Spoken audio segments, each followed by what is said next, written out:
Well, Pin and Poker, I assume since you interrupted my own spare time, this better be good. Well, boss, we found the pup that we lost years ago. You did? Where is he? He was walking in the forest and we burned the whole forest down. You did? What? Told you it was a bad idea. Bullet, please, let us live. We won't do anything. We won't make any more mistakes, we promise. Oh, you won't make any more mistakes? Because you won't be allowed to make anything.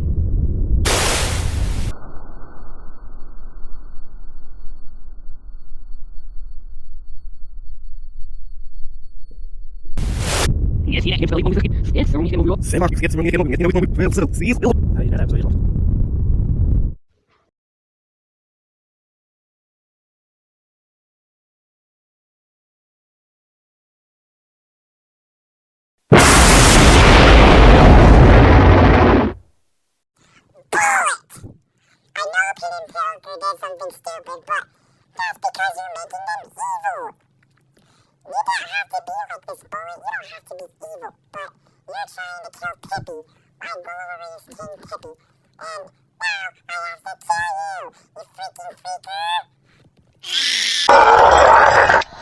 This is what you get, Bullet, for trying to kill my man!